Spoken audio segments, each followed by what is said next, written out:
Hello friends, welcome to my channel. I hope you are doing good. So आज मैं आप सबसे एक सिंपल क्वेश्चन पूछूंगा। मान लीजिए दो लोग सेम कंपनी में काम करते हैं और दोनों की सैलरी भी अराउंड सेम है, मींस लाइक 75 to 80,000 है ना। एंड आफ्टर 15 ईयर्स क्या होता है, एक के पास अराउंड 2 से 2.5 करोड़ की इन्वेस्टमेंट होती है ना, और दूसरा अभी भी ईएमआई और क्रेडिट कार्ड के बिल्स में उलझा हुआ है। तो ऐसा क्यों होता है?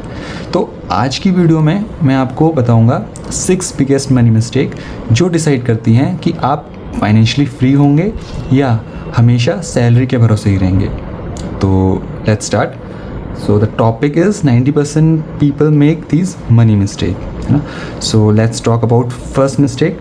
तो पहली मिस्टेक ये करते हैं लोग, स्पेंडिंग पहले करते हैं और उसके बाद सेविंग पे ध्यान देते हैं। तो जैसे ही हमारी सैलरी आई, हमने क्या किया, जो भी एक्सपेंसेस हैं वो उससे स्टार्ट कर दिए और फिर सोचा कि जब सारे एक्सपेंसेस ख़त्म हो जाएंगे उसके बाद हम सेविंग करेंगे, है ना। बट ये सबसे बड़ी मिस्टेक है ना। हमें क्या करना है, जैसे हमारी सैलरी आई तो हमें पहले सेविंग्स करनी है ना। पहले सेविंग करनी है और उसके बाद हमें अपने एक्सपेंस को हैंडल करना है। और अब बहुत सारे लोग क्वेश्चन ये पूछेंगे कि हमें कैसे पता कि हमारे कितने एक्सपेंसेस होंगे, है ना। तो इसका हमें कैसे हम इसको सॉल्व कर सकते हैं, आप एसआईपी स्टार्ट करिए। एसआईपी स्टार्ट करिए और मिनिमम आप सेविंग से करिए, मीन्स आप जितने से भी कर सकते हैं, वेदर 1000, 2000, 5000, आपकी जितनी भी लिमिट है आप उससे करिए, है ना। धीरे से करिए। पहले आप ये देखिए कि बिल्कुल जो मिनिमम सेविंग है जो आप कर ही सकते हैं, देखिए वो आपको निकालना कोई ज़्यादा बड़ी बात नहीं है ना। फिर आपको जैसे जैसे लगेगा कि हाँ अब मुझे ये पता चल गया कि मैं इतनी और बढ़ा सकता हूँ, तो आप उसको अकॉर्डिंगली बढ़ा दीजिए। क्योंकि देखिए गाइस, इसमें क्या होता है ना, जो एसआईपीज़ है वो आप क्या करते हो, ऑटो ट्रिगर करते हो, है ना। ऑटो डेबिट हो जाता है आपका। आप डेट फिक्स करते हैं, आप 1st ऑफ एवरी मंथ या 5th ऑफ एवरी मंथ, और वो आपका अमाउंट ऑटो डिडक्ट हो जाता है ना। इससे क्या होता है, आपकी एक हैबिट बनी रहती है ना, आपका कंसिस्टेंसी रहती है। अब जब आप ये नहीं करते तो आपकी जो सेविंग्स है वो हर महीने नहीं होती। मीन्स आपने कभी सेव कर लिया, कभी नहीं कर पाए, कभी जो आपने करा वो 1000 किया, कभी आपने 4000 किया और कभी आपने किया ही नहीं। तो ये बहुत बड़ा इम्पैक्ट करता है फ्यूचर एस्पेक्ट से, है ना। तो सेकंड मिस्टेक है हर चीज़ ईएमआई में बाई करना, और ये आजकल बहुत हो रहा है। Phone EMI, car EMI, TV EMI और कुछ अदर एक्सपेंसिव ईएमआई, है ना। तो क्या होता है, जो एक ईएमआई अच्छी चीज़ है, ठीक है, ईएमआई अच्छी चीज़ है लेकिन एक लिमिट तक, है ना। एक ईएमआई, और मोस्टली वो होम लोन की ही होनी चाहिए, है ना। एक ईएमआई मैनेजेबल है, ठीक है। अगर आपने होम लोन लिया तो वो सभी लेते हैं, जो कि लेना भी चाहिए, ठीक है। हर कोई होम जो है वो ईएमआई में ही लेता है, लेकिन आपको बाकी सारी चीज़ें अवॉइड करनी चाहिए, क्योंकि जो मल्टीपल ईएमआई होती है ना वो एक बहुत बड़ा फाइनेंशियल ट्रैप होती हैं, है ना। तो वो नहीं करना है आपको। एक ईएमआई आप हैंडल कर सकते हैं, लेकिन कोशिश करिए कि आपको मोर देन 1 ईएमआई नहीं करनी है। इसका हम कैसे इसको सॉल्व कर सकते हैं, तो इसका एक्शन आइटम है कि आपको फोमो इम्पैक्ट पे काम करना पड़ेगा, है ना। फोमो इम्पैक्ट क्या है भाई, फियर ऑफ मिसिंग आउट है ना। कि अच्छा अब कोई चीज़ है मुझे लेनी है ना, वो सबके पास है। अब हमारे पास ये हो जाता है, अरे अगर अभी हमने वो चीज़ नहीं ली तो यार ये तो मतलब अगर चाहे हमें वो नीड है कि नहीं है, अगर हमने वो नहीं ली तो क्या होगा, लोग क्या बोलेंगे, सोशल प्रेशर पड़ जाता है हमारे ऊपर, है ना। तो वो हमें अवॉइड करना है। अगर आपको जब तक उस चीज़ की ज़रूरत नहीं है तो आपको सोशल प्रेशर में आके कोई भी चीज़ लेने की ज़रूरत नहीं है ना। तो थर्ड मिस्टेक है आपकी इम्पल्स बाइंग। ये होता है हमें हमारे ह्यूमन बिहेवियर के कारण, है ना। तो हम क्या देखते हैं, हम कहीं मॉल में घूम रहे हैं ना, हमारा कोई इरादा नहीं होता कुछ लेने का, या हो सकता है हमें एक आइटम चाहिए हो और हम 2 आइटम परचेज़ करके आते हैं। वो क्यों होता है, क्योंकि हम कुछ ऐसे टर्म्स देखते हैं कि सेल लगी है कहीं, है ना, buy now buy 1 get 2, 70% off, 80% off. तो पीपल क्या करते हैं, वो इसलिए बाय करते हैं क्योंकि वो चीज़ सेल्स पे लगी है, इसलिए नहीं कि उनको नीड है, वो सेल्स पे है इसलिए वो उसको बाय करते हैं। तो इसको कैसे हम ठीक कर सकते हैं, आपको ये क्वेश्चन पूछना पड़ेगा, क्या अगर डिस्काउंट नहीं होता तो क्या मैं आप ये चीज़ लेता। अगर आपका आंसर नो है तो आपको वो बाई नहीं करना चाहिए। हाँ, अगर आपका आंसर ये यस है कि नहीं, चाहे वो डिस्काउंट पे होता चाहे वो नहीं होता, मैं इसको खरीदा क्योंकि वो मुझे चाहिए था, वो मुझे मेरी नीड है, तो वो आप बाई करना चाहिए। देखो वो तो आपको बाई करना ही पड़ेगा ना, अगर आपको वो नीड है, आपकी रिक्वायरमेंट है, तो आपको बाई करना पड़ेगा। बट अगर आप वो नीड नहीं है, सिर्फ आप सेल को देख के वो बाई कर रहे हैं, तो आपको अवॉइड करना पड़ेगा। फोर्थ मिस्टेक है नॉट इन्वेस्टिंग अर्ली। तो लोग क्या सोचते हैं कि हम जब हमारी सैलरी बढ़ेगी, हमारी इनकम बढ़ेगी, तब हम इन्वेस्ट करेंगे, बाद में इन्वेस्ट कर लेंगे, अभी हम खर्च करते हैं, अभी इन्वेस्ट के लिए कोई ज़रूरी नहीं, क्योंकि इन्वेस्टमेंट तो बाद की बात है, वो तो रिटायरमेंट जब आएगी तब की बात है। बट नहीं, आप जो टाइम है ना, उसको आप भूल जाते हैं। जो टाइम इज़ द की है ना। लॉन्ग टर्म इन्वेस्टिंग के लिए टाइम की है, आपने कितनी जल्दी आप स्टार्ट करते हैं वो बहुत इंपॉर्टेंट है आपके लिए, है ना। तो जितना जल्दी से जल्दी आपको स्टार्ट करना चाहिए। आप चाहे मिनिमम रखिए अमाउंट, लेकिन आपको एटलीस्ट जितना जल्दी, जैसे ही आप अर्न करने लगें, आपको कुछ पार्ट आपका एटलीस्ट 10 to 15% आपको सेव करना ही चाहिए। और इसके लिए क्या है, जो भी आप इन्वेस्टमेंट करें, चाहे म्यूचुअल फंड कर रहे हैं, SIPs कर रहे हैं, तो वो आपको जल्दी स्टार्ट करना चाहिए। जितनी जल्दी आप स्टार्ट करेंगे वो आपके फ्यूचर के लिए उतना ही बढ़िया होगा। तो चलिए फिफ्थ मिस्टेक के बारे में बात करते हैं, जो कि जुड़ी है हमारी लाइफस्टाइल इन्फ्लेशन से। तो इसमें क्या होता है गाइज, हमारी इनकम बढ़ती है तो हमारा लाइफस्टाइल भी बढ़ जाता है। हमारी आज 20,000 का इंक्रीमेंट हुआ पर मंथ, तो हमने सोचा चलो आज हम आईफोन ले लेते हैं, अपना फ़ोन को रिप्लेस कर लेते हैं, चाहे हमें उस फ़ोन की ज़रूरत हो चाहे ना हो, चाहे हमारे पास ऑलरेडी आईफोन हो जो सही चल रहा हो, बट ठीक है, हमें आईफोन 15 नहीं चाहिए, अब हमें आईफोन 16 चाहिए।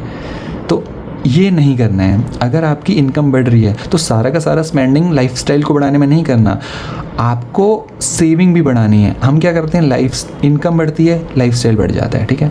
सेविंग वहीं की वहीं रहती है, वो फ्लैट रहती है। तो हमें क्या करना है, इसका एक्शन आइटम, जब हमारी इनकम बढ़ती है तो हमें इन्वेस्टमेंट भी बढ़ानी है। चाहे उसे जितना आपका पार्ट बढ़ा है, मीन्स आपकी अगर मान लीजिए फॉर एग्जांपल अगर हम परसेंटेज की बात करें, आपका 10% का इंक्रीमेंट हुआ, तो एटलीस्ट 10% का 3 to 4% तो आपको, जितना आप इन्वेस्ट कर रहे हैं उस अमाउंट को भी आपको इंक्रीज़ करना पड़ेगा। हाँ, 5 to 6% आप उसको जैसे आपको यूज़ करना है वैसे करिए, बट 3 to 4% आपको इन्वेस्टमेंट भी करनी पड़ेगी। तो लास्ट पॉइंट है हमारा, हम इंश्योरेंस को इग्नोर कर देते हैं, है ना। तो गाइज़, जो हेल्थ इंश्योरेंस है और टर्म इंश्योरेंस है, इन दोनों को आपको कभी भी इग्नोर नहीं करना है ना। क्योंकि क्या होता है, ये हमें बहुत लगता है कि नहीं ठीक है, कि इससे क्या होता है ना, इसका बेनिफिट क्या है, ये तो सिर्फ हमारे लिए खर्चा लोग समझते हैं। बट गाइज़, मैं नहीं चाहूँगा कि कभी भी किसी के साथ ऐसा हो, बट क्या होता है ना, अगर आपको कोई इन फ्यूचर, देखो किसी को कुछ नहीं पता, अगर आपको कुछ ऐसी बीमारी है जो बहुत क्रिटिकल डिजीज़ है ना, तो आपका जो एक बिल है ना, एक बिल, वो आपकी सारी सेविंग वाइप आउट कर सकता है ना। तो जो इंश्योरेंस होता है ना, वो वेल्थ क्रिएट नहीं करता, है ना, वो वेल्थ क्रिएट नहीं करता, वो उसको प्रोटेक्ट करता है। तो ये बहुत इम्पॉर्टेंट है ना। तो अब हम बात करेंगे हम क्या क्या और हम इसमें एक्शन आइटम इंक्लूड कर सकते हैं। ये तो हम कर ही सकते हैं, और हम क्या क्या ऐसी ट्रिक्स अपना सकते हैं जो कि हमें एक पर्सनल फाइनेंस को हमारे और बेहतर करेगी, है ना। तो जो पहला है वो है कि हमें जो अपने एक्सपेंस हो रहे हैं, जो हमारे कुछ भी एक्सपेंस हो रहे हैं, मान लीजिए हमारा 1 रुपया भी कहीं भी जा रहा है ना, आपको वो भी ट्रैक करना है। आप ट्रैक करिए, आप पहले 7 दिन के एक्सपेंस को ट्रैक करिए, आप सब कुछ लिखिए, आपका कहाँ पैसा कितना जा रहा है। उससे क्या होगा ना, आपको ये पता चलेगा कि मैं कहाँ सबसे ज़्यादा स्पेंडिंग कर रहा हूँ।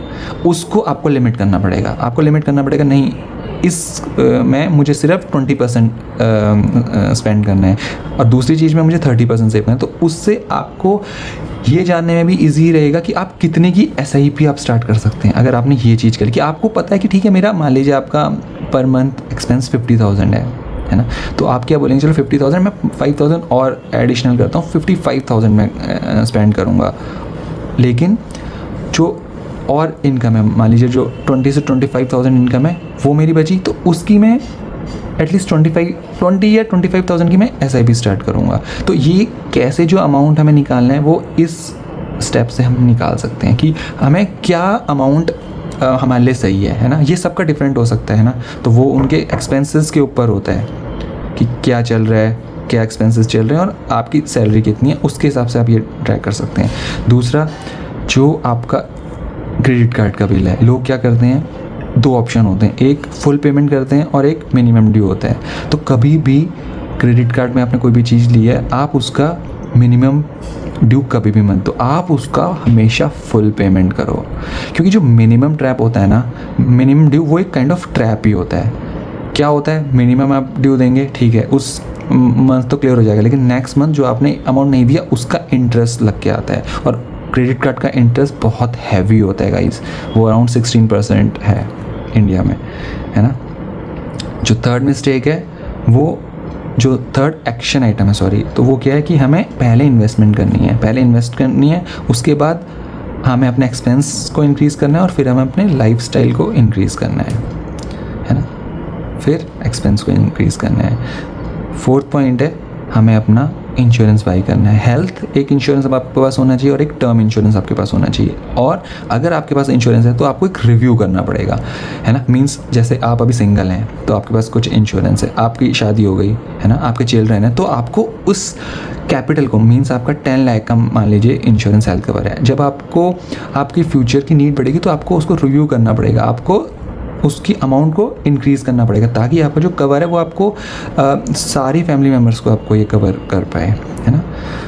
लास्ट पॉइंट है, आपको सेव करना है, एटलीस्ट 10 to 15% आपको अपना टेक अवे इनकम की सेव करना ही करना है। तो ये कुछ पॉइंट हैं जो हम यूज़ कर सकते हैं डे टू डे लाइफ में, है ना। अब सबसे बड़ा क्वेश्चन होगा कि ठीक है, इतनी सारी मिस्टेक्स हैं और ये एक दिन में ठीक नहीं होती, तो आपको क्या करना है, एक मिस्टेक एक बारी में सेव करनी है, मतलब सही करनी है। मींस आपको मान लीजिए आपने एक महीने में बोला कि ठीक है मैं कोई एक मिस्टेक में काम करूँगा, और फिर सेकंड मंथ आपको दूसरी मिस्टेक में काम करना है। क्योंकि गाइस देखिए, ये मिस्टेक ना, ये हैबिचुअल होती हैं, ये कोई वन टाइम नहीं है कि आपने एक बार वो नहीं करा और वो फिर एक बार नहीं करा और वो फिर आप कभी नहीं करेंगे, नहीं, इसको आपको हर मंथ करना पड़ेगा, है ना, तब आपको इसकी आदत लगेगी और ये आप जो सही हैबिट है आप उस पर आएंगे। तो गाइस जो कंक्लूज़न है वो ये है कि जो मनी प्रॉब्लम है ना, वो सिर्फ इनकम प्रॉब्लम नहीं है कि आपकी, अगर आपकी इनकम बहुत हाई है, आप 1 लाख 2 लाख 5 लाख कमा रहे हैं, तो आपकी सारी मनी प्रॉब्लम सेव हो जाएगी, नहीं। आपकी जो मनी प्रॉब्लम है ना, वो आपकी हैबिट है, आपकी हैबिट है, आपकी प्रॉब्लम है। आप कितना भी अर्न कर रहे हो, अगर आपकी हैबिट अच्छी है ना, तो आप कभी ना कभी वेल्दी जरूर बनोगे। Thank you guys, I hope इस वीडियो ने आपकी जो फाइनेंशियल आपका एक्सपेक्ट है वो आपका कहीं ना कहीं क्लियर किया होगा, है ना। तो अगर आपको मेरी वीडियो अच्छी लगी, please like the video and hit the subscribe button. Thank you guys.